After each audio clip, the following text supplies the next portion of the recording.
Ele é líder espiritual e dono de uma emissora de televisão. Eu vou chamar o fundador da Igreja Universal do Reino de Deus, Edir Macedo.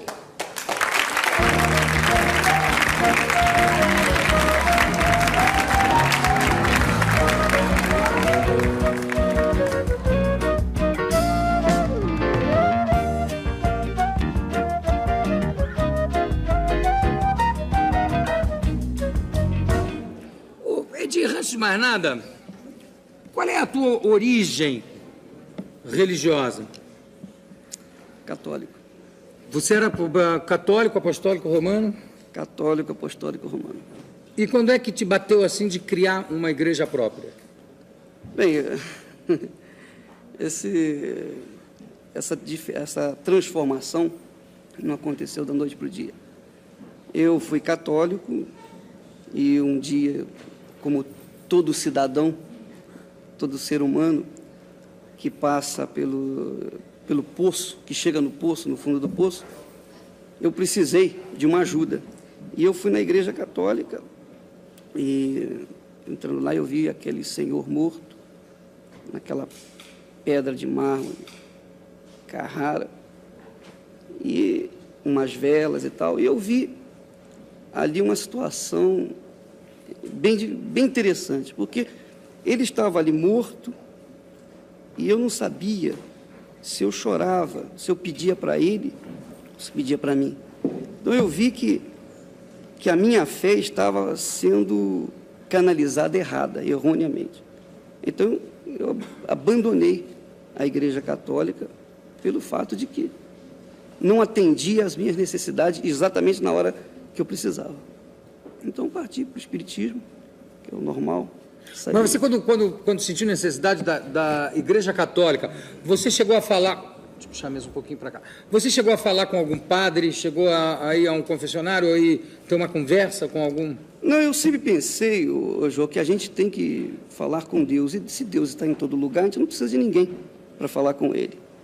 Eu fui na igreja porque o ambiente era um ambiente propício para se falar com Deus. Então eu fui lá pedir ajuda. E encontrei, me deparei com uma necessidade maior do que a minha, que é aquela do senhor que estava ali morto. Então eu desisti. Foi para o Espiritismo. Foi aí? Bem, no Espiritismo passei alguma temporada, também não resolveu a minha situação, a minha necessidade. Mas isso como leigo, não como... Como leigo, absolutamente como leigo. Foi então que, uma ocasião, eu tenho uma irmã que sofria de bronquite asmática, e ela passava noites em claro, chorando e gemendo e quase não podendo respirar. Sabe aquele gato, aquele negócio que fica miando e tal? Ela ficava a noite toda. E um dia ela ligou o rádio de manhã cedo e tinha um pastor que estava falando de Deus e ele falou: olha, você coloca a mão sobre o rádio que eu vou fazer oração. E ela colocou e deu resultado. Então, a partir daí, a família toda ingressou na igreja desse pastor e começou, então, a nossa mudança. E qual era a origem dessa igreja, desse pastor? É a origem evangélica. Como é que se chamava? É a Igreja de Nova Vida. Igreja de Nova Vida. Que é considerada uma igreja protestante, não? É protestante. Chamada de protestante. A sua igreja também é chamada de... É, mesma coisa. Bom, aí depois que vocês ingressaram na Igreja da Vida, aí quando é que bateu, assim, a iluminação de você sair e fundar a sua própria igreja? Não, eu nunca pensei em fundar uma igreja. Eu jamais pensei isso. Eu sempre pensei em levar as pessoas uma experiência própria, minha, com Deus. Porque eu tive realmente um encontro com Ele, então eu queria levar essa experiência para as pessoas. E eu fui levando as pessoas, que eu fui comunicando. E 13 anos depois de ter me convertido, surgiram pessoas que começaram a se interessar pelo trabalho e começaram a ajudar, auxiliar. Então aquilo foi naturalmente, foi uma coisa... Qual foi o primeiro local físico assim que você teve? Foi lá na Abolição, no Rio de Janeiro, lá numa antiga funerária. Uma antiga funerária? Quer dizer que eu estava ali Está no meio. No meio do caminho, né? Mais ou menos. Né? Já é um lugar intermediário. É isso aí. E quando é que você foi para os Estados Unidos? Porque a gente vai para Nova York, liga a televisão e você tem horários, Bispo Macedo está lá falando e está lá apresentando espetáculos de conversão, de cura, etc. Quando é que você saiu da funerária da abolição e foi para Nova York? Não, aí já faz... Isso foi... Quando nós começamos, foi em 77. A nossa saída para os Estados Unidos foi em 86. A BBC de Londres fez um trabalho sobre a Igreja Universal e passou lá nos Estados Unidos. E veio um pastor interessado, veio conhecer o nosso trabalho e nos convidou para começar esse mesmo tipo de trabalho, já que a gente lidava com pessoas drogadas, viciadas, pessoas já destruídas. Então, ele nos convidou para trabalhar em Nova York. Foi aí que nós começamos lá. Quer dizer, você começou participando de uma outra igreja lá em Nova York? Exatamente. E aí fundou a sua igreja em Nova York? Sim.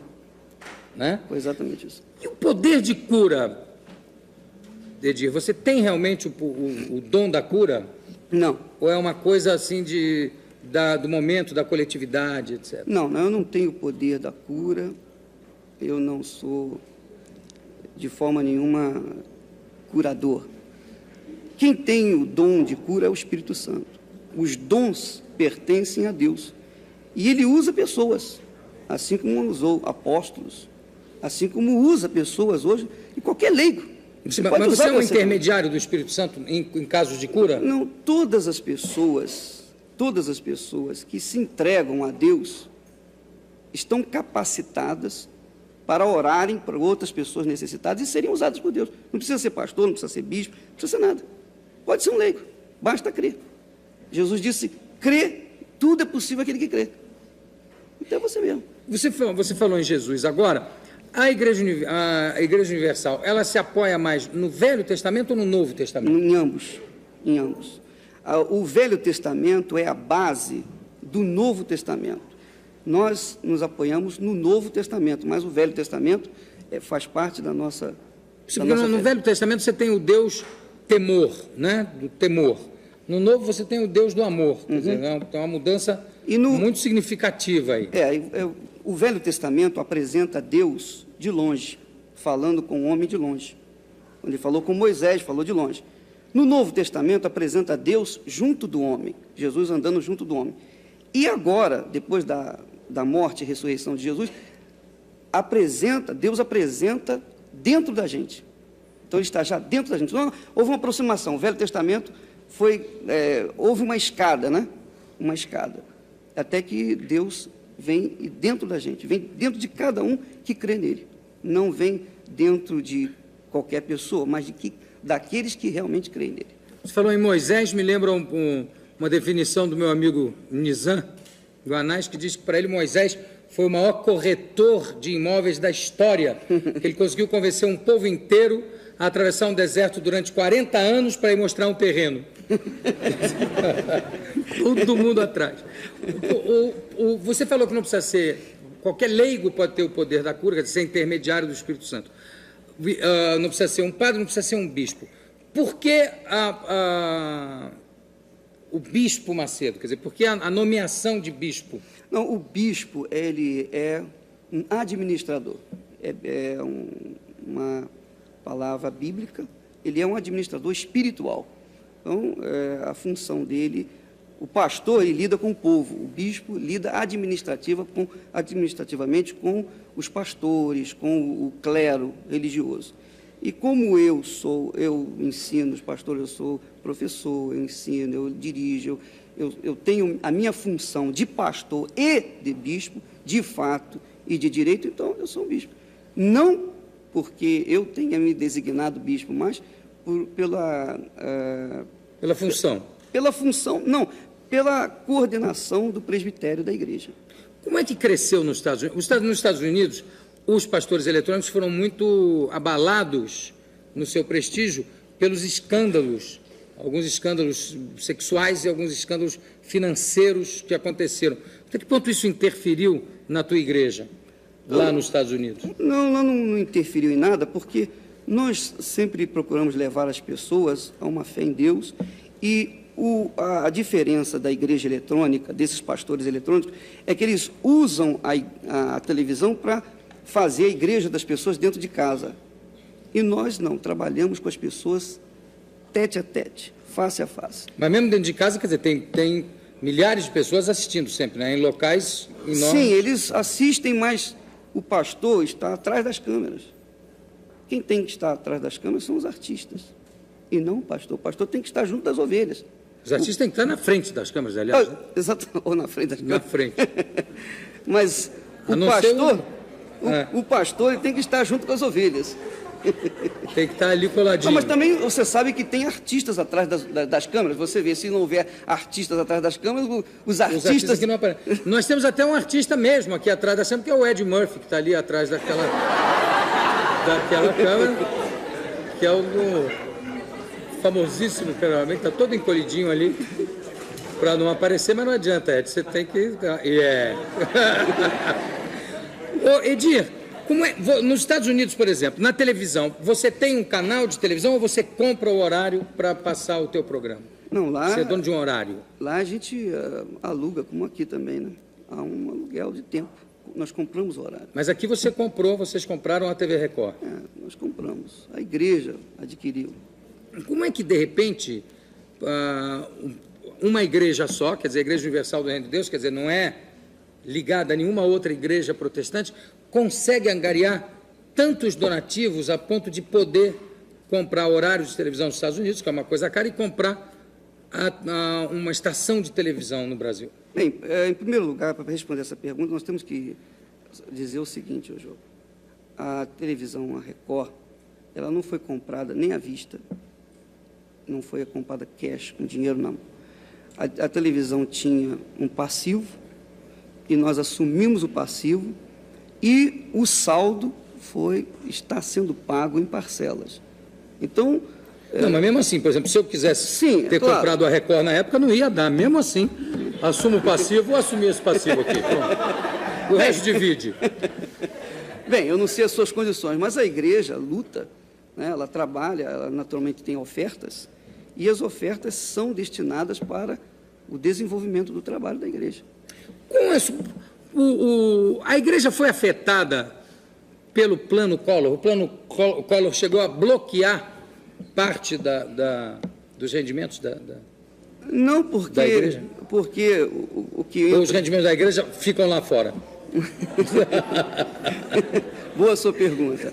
Não, veja bem, a igreja não teve tempo e não houve tempo suficiente para se bloquear o dinheiro dela. Porque entra e sai. Há um reinvestimento no trabalho da igreja, entende? Não houve esse tipo de problema, não. Quer dizer, esse dinheiro é um capital de giro que está sempre... Está sempre funcionando. Circulando. Circulando. O Edir, você, junto com outros membros da Igreja Universal, uma coisa que, aliás, você nega, mas que aparece nos jornais, os jornais têm falado muito nisso, está com processos por charlatanismo. Isso é verdade ou é mentira? Não existe. O que há de verdade nisso e o que há de... Não existe nenhum processo contra nós. Existe, sim, um trabalho de alguns segmentos da sociedade que procuram ou tentam deteriorar a minha imagem ou o trabalho da Igreja Universal do Reino de Deus. É justamente é apenas isso. E por que acontece isso, Edir? Porque, veja bem, João, você imagina, todo mundo que põe a cabeça de lá de fora, logo tem que se preparar para levar a flechada, né? Todos os grandes homens que começaram a desenvolver, a fazer um trabalho, eles tiveram esse tipo de problema que eu estou enfrentando atualmente. Apenas uma questão de inveja, né? De alguns segmentos da sociedade. Outra coisa, teve algum caso, parece que foi noticiado, que teve caso de cura de aidético através da Igreja Universal do Reino de Deus. Uhum. É verdade isso? É verdade, sim. Um caso de cura comprovada? É verdade. Por que vocês estão rindo? Por quê? Hein? Ora essa. Mas é comprovado? Quer dizer, foi um caso comprovado, um teste negativo e tudo? Temos mais de um caso? Vários casos. Comprovadamente. E isso se dá de que forma? Durante a reunião? Isso se dá através da fé das pessoas. A fé, você sabe que a fé, o João, é uma coisa muito forte. Quando você crê em alguma coisa, como em Deus, e crê em si próprio, tudo é possível para você. Então, é possível acontecer. Essas coisas extraordinárias, essas maravilhas, acontecem pela junção, pelo trabalho que Deus executa. Não sei, mas acontece em assembleia, ou acontece... A pessoa depois é que vem comunicar que estava... Exatamente. Isso é assembleia. Depois é que eles aparecem e comunicam, né? Vêm com exames, etc., mostrando, atestando. E a gente vai comprovar com os médicos para ver se realmente foi. Para não ver se é mentira, né? Às vezes a pessoa pode aparecer. E para terminar, eu queria te perguntar o seguinte, Edir, em relação à televisão, qual é até que parte há uma interferência da igreja na programação da televisão? Como é que você administra isso? Bom, a televisão, nós temos um programa, nós abrimos a programação e fechamos a programação. Durante a programação inteira, ela está voltada apenas para o próprio trabalho da televisão. Então, a igreja não tem ingerência nenhuma nesse aspecto, na produção, absolutamente. E vocês pretendem se expandir, ou quer dizer, comprar outras... transformar a Record numa rede maior? Hoje já é uma rede, ela já está com satélite para todo o Brasil. A rede já é. E estamos trabalhando para ela crescer, né? Tá bom. Bispo Edir Macedo, muito obrigado pela sua presença. Daqui a pouco a gente volta.